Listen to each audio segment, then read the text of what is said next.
Hey, what's happening, guys? So today I just wanted to take a quick look at some, I guess, aftermarket controllers that I have. Third party, maybe. Well, I guess except for the NES Advantage, which was made by Nintendo, but the rest of these are made by other companies, and some of them are more interesting than others, but let's fire up some games and take a look at how these controllers work. Alright, so the first controller we'll be taking a look at is the NES Advantage, which I picked up a few months ago, and it's actually a little dirty for the film, but whatever. So this is supposed to replicate like sort of an arcade stick or whatever. This controller is actually really good. Ever since I got it, it's pretty much the main one I've been using. I don't particularly like it for like side scrollers, but for like shoot 'em ups or games where you have to like have rapid fire or whatever, it's really helpful. And one of the unique things about it is you can actually change the frequency of the turbo, so you can see the light turns on when you hit these. And then if you turn on the turbos, it'll flash, and you can turn up the rate that it flashes. Hopefully it's picking that up. Yep. So that's one of the more interesting things about it, and certain games will have different reactions to the rate of turbos, so it can be helpful to fine-tune it. I think it's just a really cool feature. And then slow just pauses the game repeatedly. That's what most controllers that use slow do. So anyways, let's hop into a game and check out what this can do. Alright, so one of the best games with the NES Advantage I've found is one of my favorite games, which is Gunsmoke. So we're going to take a look at how the turbo works with that and just kind of go for the first level. So normally you have to hit it repeatedly like this, but with the turbos you can just turn on the auto shot. And one of the things that's really cool is when you turn up the frequency, you can actually see the difference and fine-tune it to exactly how you want it to be, which is right about here. And this controller with the arcade stick is actually pretty helpful in terms of like a lot of like shoot 'em up style games and stuff, because it gives you a little bit better control than the old D-pad possibly could have, and it also has the turbo, which is pretty helpful in itself. So yeah, that's it running with Gunsmoke, and then that's it running with the slow button going. Kind of slows it down, makes it make kind of a weird noise, but yeah, it's pretty cool stuff. Also, the other thing that's great about this controller too is you can switch between first and second player, so you can play a two-player game on your own if you want. Anyways, let's take a look at another controller. Okay, so next up we have the NES Quick Shot, which I'm just gonna complain right now. This thing has a really short cable compared to pretty much any controller. It's kind of weird. It has like suction cups on the bottom, dust webs because I never use it. This controller isn't good for the most part, and it's also incredibly noisy to use. But it does have auto fire, which is basically a turbo. This was actually the first aftermarket NES controller I ever bought back in the day, and I've still kept it over all these years. So let's fire it up with a flying game and take a look at how it performs. I can tell you right now, this thing is freaking horrible when it comes to like side scrollers. It's pretty much unplayable since like I think this is A and this is B. So yeah, it's just not good for that type of game. But let's take a look at how it plays with Top Gun. Alright, so here is Top Gun. I've actually never played this game. I bought it about 6 months ago, but never played it. So let's see how it plays with this controller, and maybe it'll make it playable after seeing the AVGN video or whatever. So let's see how this goes. Also, I'm kind of having to like lean forward since the cable's so short, but... Huh.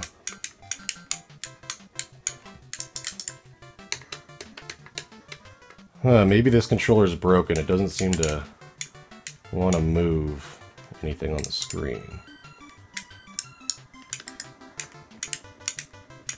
Oh, whoa. Looks like it's stuck on down. And, oh, can I... Okay, here we go. I can control it a little bit. So, looks like that one shoots the gun, the other one shoots, the trigger shoots the bombs. This isn't too bad. This could be much worse, actually. So, for games like this controller is actually pretty okay.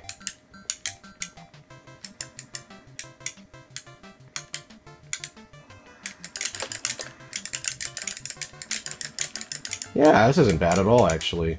So, just because it'll be funnier, let's toss in a side-scroller and try and play it with this controller and see how bad that turns out. Ah! Alright, so let's try this with a really, really bad game, Mickey Mousecapades.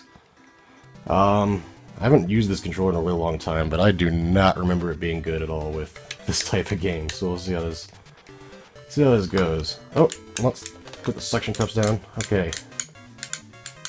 So let's jump, and the other button's nothing. That door's telling me key. I don't know if you can kill things by jumping on them in this game. I'm not really 100% sure. Stupid. Ah, crap! So, yeah, this isn't really all that responsive, but... And I'm pretty bad at this game. I think everyone's bad at this game, because this game's terrible. Alright, I actually have an attack now. Cool.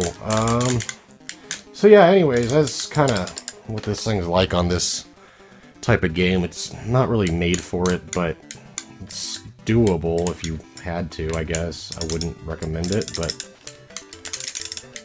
And this thing's freaking loud, too. I'm sure parents hated this thing when it came out in the 80s.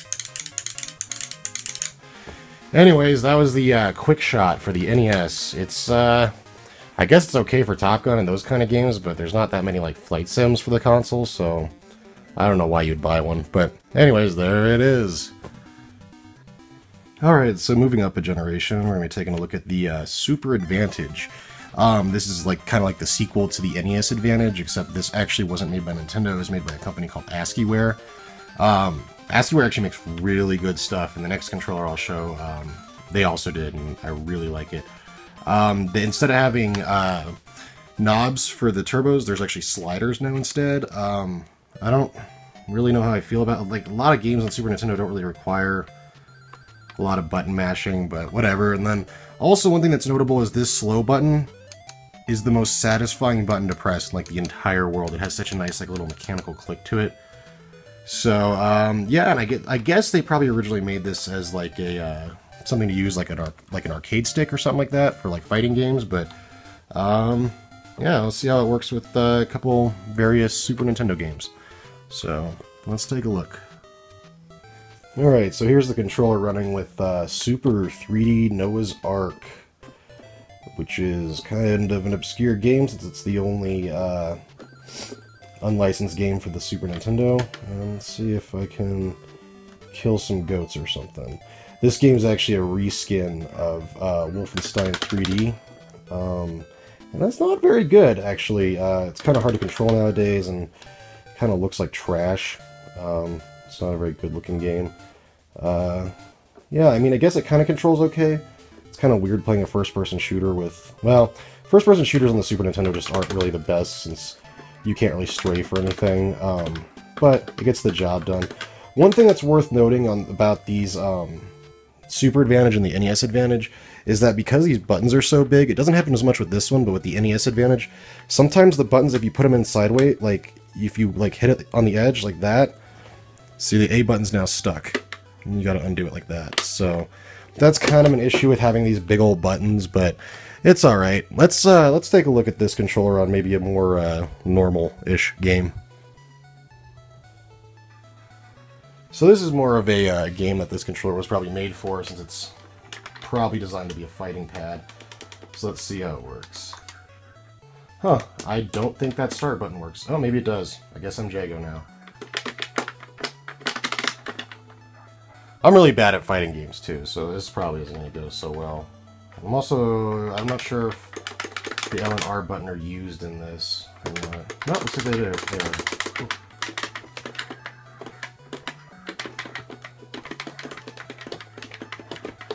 So actually, you know what? You can do the special moves, it's just a little bit difficult. I think I'm going to break the table.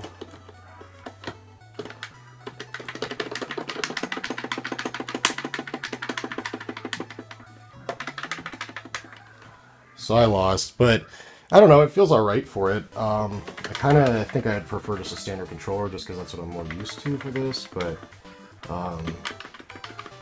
I mean, it's fine for what it is.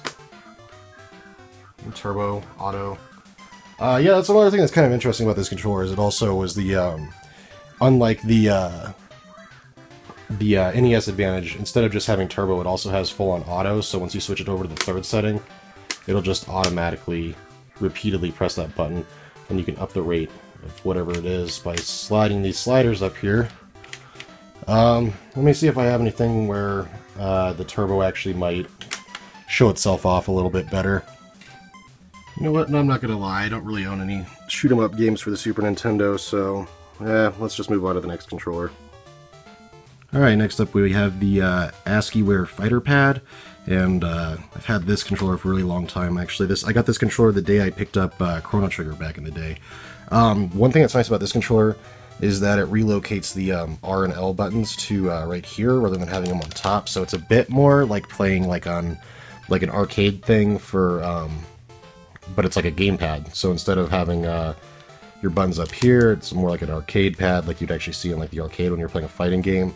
I actually never really used this for fighting games, though. This was... I like this controller a lot because it's quite a bit bigger than the original Super Nintendo controller, which is pretty small, which is nice because it keeps your hands a little bit further separated. The start and select button's a little small, and these are kind of useless, but you have them here, so it's fine. And then you have just turbo and auto for everything here, and then there's also a slow switch. This controller I actually found to be my favorite way to play Earthbound, and I'll show you why. Alright, so let's take a look at using this controller with Earthbound. Also, you might notice these weird red lines that are running down that. My Super Nintendo's been doing that lately. If anyone knows what might be causing that, I would like to know. Alright, so let's just fire up a random game and take a look at where I am. So, what's really nice about, one of the coolest things about Earthbound is the whole game was designed so you could play it with just like one hand, using the L button as the thing, but it feels kind of awkward, so what I really like the fact that the L button's right here, so you kind of just do everything by talking to people through that way, which I think is cool. I mean, I always found it to be one of the nicer ways to play Earthbound in particular. Then you also have your A menu, so everything's right there. So, get into a fight, take a look at how it works. You know, those red lines are pretty annoying, though. It makes the game look pretty wonky, but, oh, I guess all my team's dead, so I'm probably just gonna die, but... Oh, fell asleep. That's not good. But, I don't know, it's good for just mashing that button to get through the fights or whatever, however you want to do it.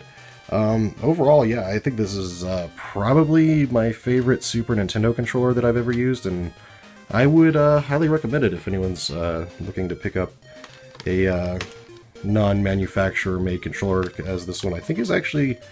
It feels more solid than and just better than the standard Super Nintendo controller, so I'd actually really highly recommend this one if you want to check this one out. Alright, so the next controller we're going to be taking a look at is the Namco Jogcon, which is a pretty strange-looking controller with this giant dial. It was actually originally made to work with Ridge Racer 4 and later Ridge Racer 5. Unfortunately, my copy of Ridge Racer 5 doesn't work, so we're not playing that one. And basically what it does is it represents like a steering wheel, and it kind of like locks up and feels like a lot more tighter and has like force feedback during races and stuff. Right now it's just kind of loose and just kind of makes some weird noises as you spin it around, but overall the controller is pretty comfortable. The R and L buttons don't really feel that great. The DualShock definitely has it better since the L2 and R2 are a little bit bigger. But has these big old grips, so it's pretty comfortable overall. I don't really mind it. I kind of just picked this up on a whim a few months ago, but yeah, let's take a look at how it works with the game. Okay, so when you first start up the game, you need to go in and set up your controller, so it'll actually realize that it is a Jogcon. Basically, there's various control types for it. I can't remember which one I prefer. None of these really seem to make any sense. Okay, so if you use the shoulder buttons that seems the most like modern controls. And then you have to set up the thing. So yeah, you can see as I move it, it kind of, I don't know if you can see on the screen, but it kind of knows where it is. So you just kind of center it, and then you press start. And then you can select how much play you'd like it to have in terms of like your steering ability. which I prefer to have it as open as possible. And just hit A again. And yeah, we're going to do high force feedback. So now you're set up to use the Jogcon. So let's refocus on the controller and see how it works out.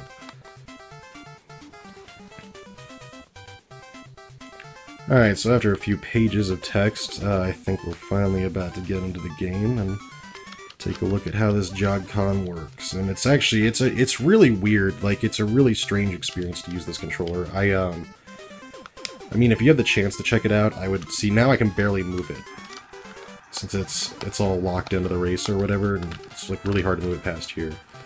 I think this is go. Let's see if we can. All right, so yeah, you can kind of see on the bottom of the screen, it says like kind of where it's positioned. I wouldn't say this controller like makes you better at this game or anything. In fact, it's actually, I think, a little bit harder to play the game with this controller, but it's definitely a cool feeling, especially like when you do like a hard turn. You can kind of feel the tires like stutter through the controller, which is really interesting.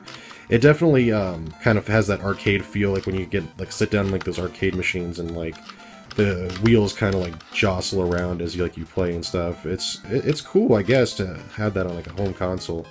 Namco was kind of always doing a lot of like really crazy controllers back in the day for the PlayStation 1, like with their Guncon series, and they also had another controller similar to this for Ridge Racer where it would kind of like rotate in the middle of the controller, like you'd like move it like that or whatever.